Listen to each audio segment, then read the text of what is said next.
السلام علیکم دوستو۔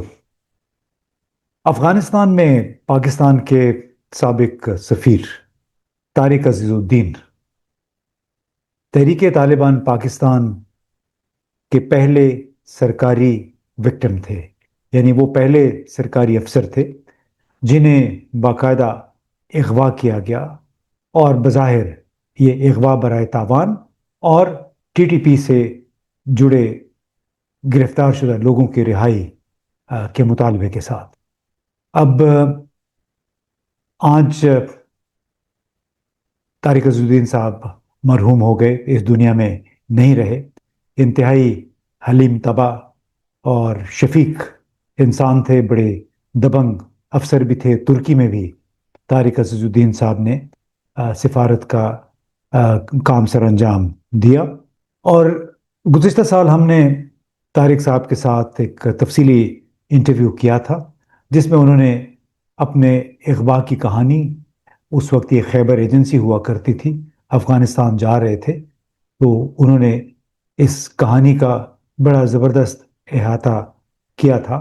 فروری 2008 میں وہ کابل جاتے ہوئے بذریعہ سڑک رستے میں اغوا ہو گئے، اور بالآخر تحریک طالبان پاکستان کے اس وقت کے جو بانی تھے بیت اللہ محسود، ان کے حوالے کر دیا گیا۔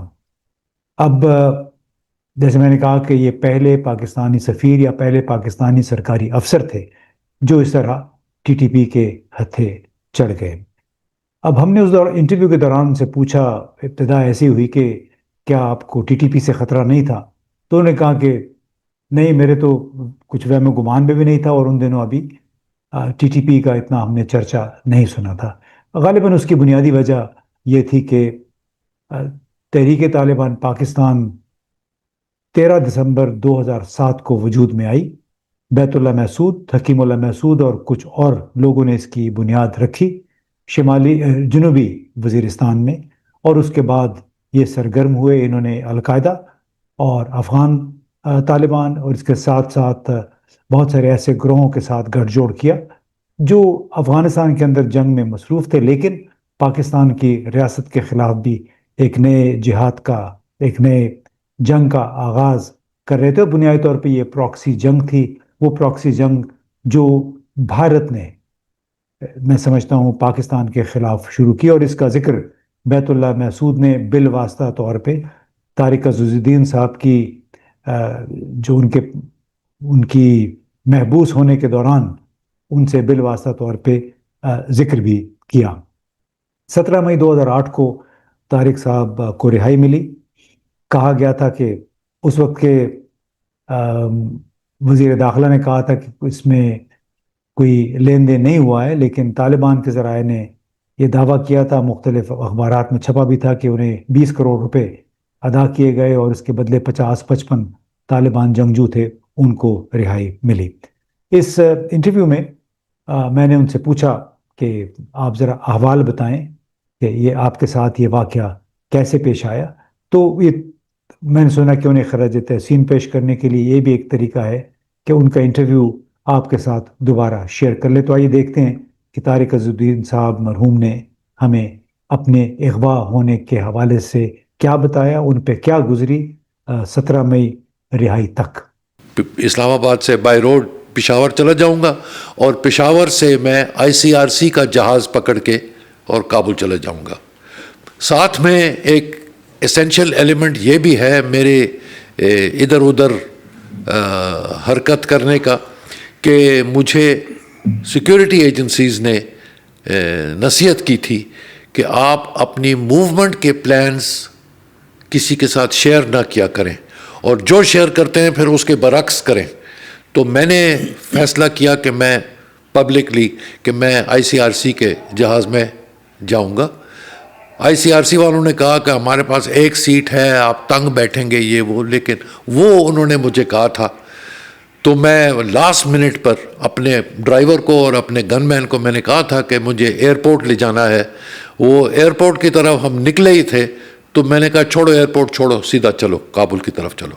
So that's how much surprise I could inject into it۔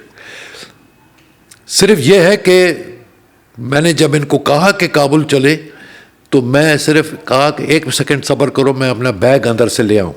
اس وقت میں میرے ڈرائیور نے فون کا استعمال کیا. علی مسجد ایک جگہ ہے راستے میں بٹوین پشاور اینڈ لنڈی کوتل، وہاں پر ایک پک اپ ٹرک، جہاں پہ خیبر پاس کی تنگی آتی ہے، ایک پک اپ ٹرک ایسے سڑک کے اکراس کھڑی ہو گئی. اس میں سے 14 بندے طالبان چھلانگ مار کے اتر آئے اور ہماری گاڑی رک گئی. آبویسلی باقی ٹریفک ادھر بھی رک گئی ادھر بھی رک گئی، کافی ٹریفک ہوتی ہے اس سڑک پہ. اور وہ رک کے ایک رومن ایمفی تھیٹر میں تماشا دیکھ رہے تھے.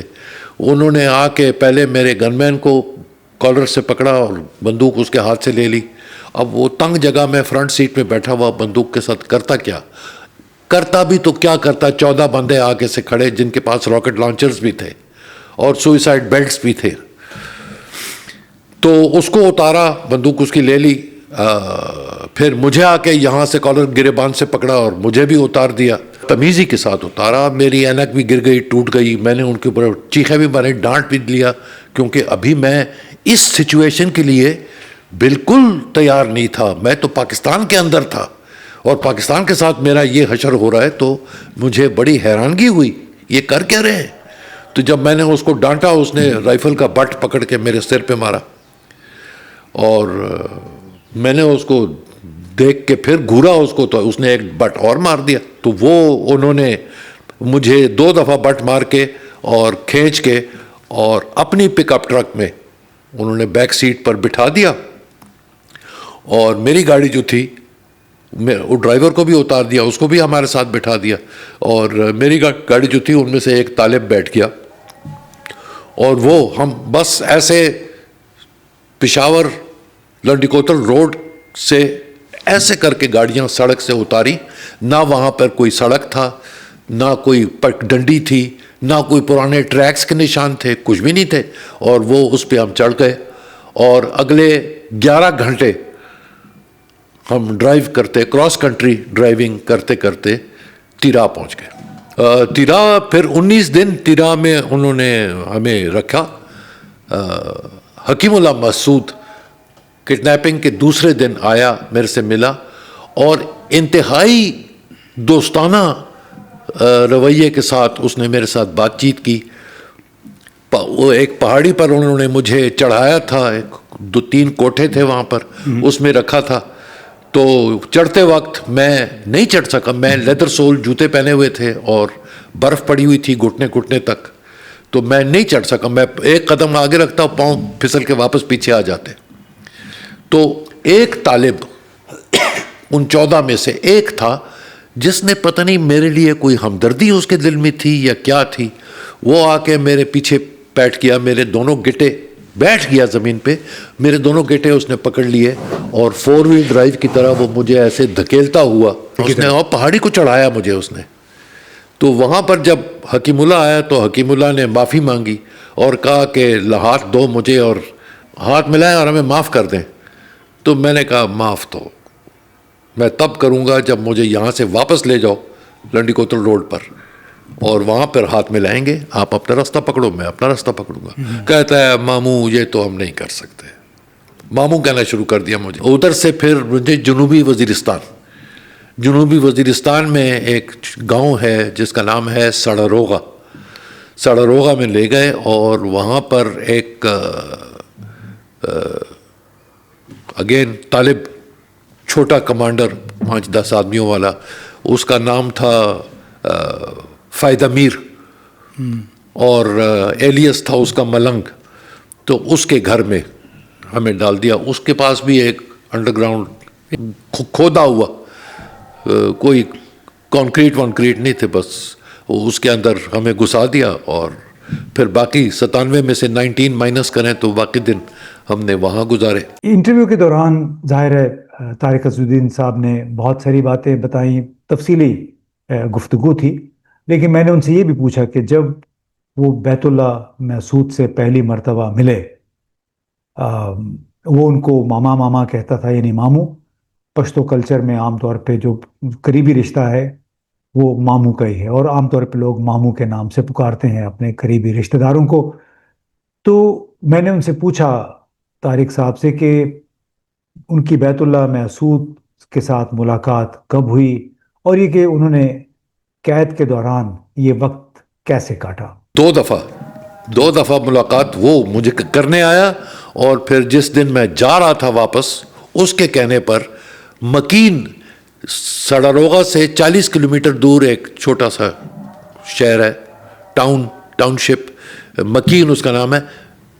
بیت اللہ مکین کا رہنے والا تھا، تو اس نے مکین میں کہا کہ اس کو لے جاتے وقت میرے پاس روکنا، میرے ساتھ لنچ کھائے گا اور پھر جائے گا. اچھا. So I was launched out of my captivity. پہلی دفعہ جب بیت اللہ محسود آیا میرے پاس، تو اس نے کہا کہ میں نے سنا ہے کہ ہمارے پاس ایک بہت خاص قیدی ہے. تو میں نے کہا کہ میں خود جا کے دیکھوں گا، کیونکہ میرا انٹرسٹ تھا کہ ہم آپ کو بطور ایکسچینج کموڈٹی استعمال کریں، اور ہمارے جو قیدی لال مسجد کے سلسلے میں پکڑے گئے تھے اسلام آباد میں، ان کی رہائی کے لیے ہم ایک ایکسچینج کا کوئی ایلیمنٹ ہمارے پاس ہو، تاکہ ہم وہ دیں اور اپنے آدمی آزاد کروا سکیں. تو کہتا ہے کہ آپ کی حکومت نے ہمیں کہا کہ 12 آدمیوں کی فہرست دیں. تو ہم نے 12 آدمیوں کی فہرست دی کہ جی ہم ان کو چھڑوانا چاہتے ہیں. تو جب انہوں نے 12 آدمی کی فہرست دیکھی تو انہوں نے کہا کہ امپاسبل، یہ ایک بھی نہیں چھوٹ سکتا، یہ اتنے سنگین جرائم میں یہ ملوث ہیں کہ یہ ایک بھی نہیں چھوٹ سکتا، تو کوئی اور لسٹ بناؤ. تو کہتا ہے پھر ہم نے دوسری لسٹ بنائی اور ان کو دی، اور وہ انہوں نے کہا کہ یہ تو کچھ دن لگیں گے، کیونکہ یہ 12 جو ہیں پاکستان کے مختلف جیلوں میں پورے 4 صوبوں میں پھیلے ہوئے ہیں، تو ان کو جمع کرتے کرتے کچھ ٹائم لگے گا. تو وہ دوسری لسٹ انہوں نے دی تھی. اس کے بعد مجھے آج تک یہ خبر نہیں ہے، کیونکہ یہ انفارمیشن تو بیت اللہ محسود نے دی تھی، مجھے یہ خبر نہیں ہے کہ وہی 12 پھر ایونچولی پیش کیے گئے جس کی وجہ سے میری رہائی واقع ہوئی، یا کچھ اور ہوا، یہ مجھے نہیں پتا.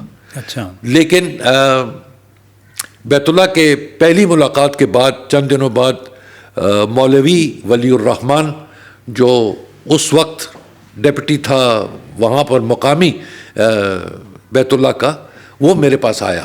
بڑا ویل ڈریسڈ مولوی، ان لائک طالب، صاف ستھرا، بال شال کٹے ہوئے، اور چھوٹے نہیں لیکن نظر آتا تھا کہ یہ ویل گرومڈ ہے. تو مولوی ولی الرحمن نے مجھے کہا کہ آپ کے ساتھ میں نے پرائیویٹ میں بات کرنی ہے. تو وہ اس کھڈے سے ہمیں نکال کے باہر لے آیا، وہ اور میں، ہم اکیلے. تو میں نے کہا جی کیا بات ہے؟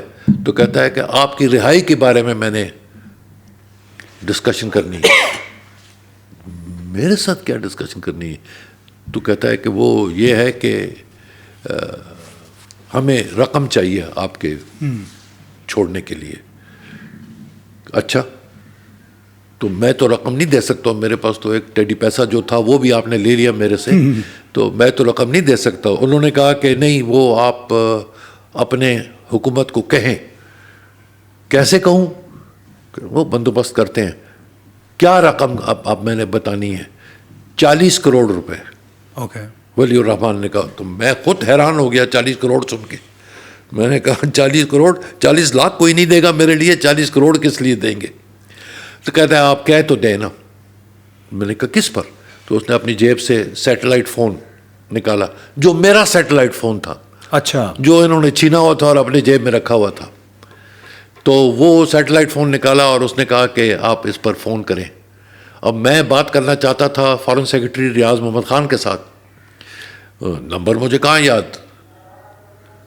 تو میں نے اپنی بیگم کو فون کیا اسلام آباد میں اور کہا کہ مجھے فارن سیکرٹری ریاض محمد خان کا موبائل نمبر دو. اس نے جلدی سے دیا. میں نے انگلی کے ساتھ مٹی میں نمبر لکھ دیا زمین. تو وہ مٹی میں نے لکھا اور میں نے فون بند کر دیا. ریاض محمد خان کو فون کیا اور اس نے اٹھا لیا تیسرے رنگ پر اور انہوں نے فرمایا کہ کہاں ہو طارق؟ میں نے کہا بس سر یہیں ہوں کہیں. کہتے کیا ہو رہا ہے؟ میں نے کہا جی وہ رقم مانگ رہے ہیں میرے چھڑانے کے لیے. کتنی رقم؟ بڑی کانفیڈنٹلی انہوں نے پوچھا سوال مجھ سے. تو میں نے کہا جی 40 کروڑ مانگ لیں. پریشان خاموش ہو گئے چند سیکنڈ کے لیے. کہتے ہیں کہ اچھا طارق یہ تو میرے بس سے باہر ہے، میں ان کو کہہ دوں گا اور خدا کرے کہ کچھ ہو جائے. جب میں نے فون بند کر دیا میں نے کہا وہ تو بے ہوش ہونے والا تھا 40 کروڑ سن کے، آپ کدھر سے 40 کروڑ کا نمبر آپ لے آئے ہیں؟ تو کہتا ہے دیکھیں جی بارگیننگ میں یہ ہوتا ہے کہ ہم 40 کہیں گے 10 تو دیں گے نا. میں تو اتنے بڑے پیسوں کا لین دین کبھی زندگی میں نہیں کیا، تو مجھے نہیں پتا کہ کون کیا دے گا اور یہ کس کے پیسے ہوں گے. بہرحال آپ نے کہہ دیا ہے، میں نے آگے پاس آن کر دیا. بعد میں مجھے پتہ چلا کہ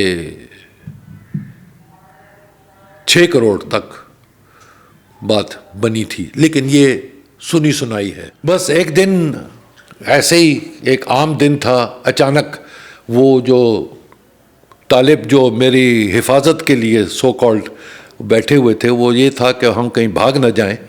تو وہ طالب جو ہے ایک ان میں سے اس نے اپنا واکی ٹاکی اس طرح دیوار کے ساتھ کھڑا کر کے اور مجھے کہا کہ ماما اس میں ذرا سن لو کہ کیا کہتے ہیں. تو تھوڑا سا میں اریٹیٹ ہوا کہ مجھے کیوں کہہ رہے سن لو بھائی، تمہاری واکی ٹاکی تمہاری بات چیت ہو رہی ہے، میں کیا سنوں گا. تو آئی پیڈ نو اٹینشن. تو تھوڑی دیر بعد وہ دوڑ کے نیچے آیا. اس وقت ہمیں انہوں نے کمرے میں آزاد چھوڑا ہوا تھا، ہم ننگے پیر تھے، کدھر جانا تھا ہم نے، لیکن آزاد چھوڑا ہوا تھا اور یہ سارے اوپر بیٹھ کے گپ شپ لگا رہے تھے. It was like a holiday. تو جب یہ آیا نیچے تو کہا ماما سنا کہ نہیں سنا؟ کیا سنا؟ کہ پھر سنو. وہ اس نے پشتو میں کہا آپ ملمانہ تیار کہ. اچھا، اس کا مطلب ہے کہ مہمانوں کو تیار کریں. تو جب اس نے یہ کہا تو اس نے میری طرف دیکھا بڑے کوئزیکلی. میں نے کہا کیا مطلب ہے اس کا تیار کریں؟ میں نے اب ٹائی باندھنی ہے، کوئی سوٹ پہننا ہے، کیا کرنا ہے؟ تو کہتے نہیں بس اٹھیں تیار ہیں. اٹھے ہم باہر گئے تو وہ ان کا ایک چھوٹا امیر وہ آیا ہوا تھا اپنی پک اپ گاڑی لے کے، اور اس نے کہا کہ بس ماموں ابھی آپ جا رہے ہو. کدھر جا رہے ہیں؟ بس آپ جا رہے ہو ابھی. تو انہوں نے وہ جو 6 طالب تھے جو میرے ساتھ ہمارے ساتھ 2 ایٹ اے ٹائم 8 گھنٹے کی شفٹ کرتے تھے کہ ہم بھاگ نہ جائیں، وہ 6 کے 6 کھڑے ہوئے گارڈ آف آنر کی طرح ہمیں سی آف کرنے کے لیے، اور سب میرے ساتھ گلے مل کے مجھے سی آف کیا. تو جی دوستو، آپ نے طارق عزیز الدین صاحب کی یہ گفتگو سنی. اللہ تعالیٰ انہیں جنت میں جگہ دے، ان کے لواحقین کو صبر جمیل عطا فرمائے. اور یہ وہ کہانی تھی جو انہوں نے فروری 2008 میں اپنے اغوا ہونے اور 17 مئی کو رہائی ہونے تک کی سنائی. ان پر کیا بیتی، دلچسپ واقعہ تھا.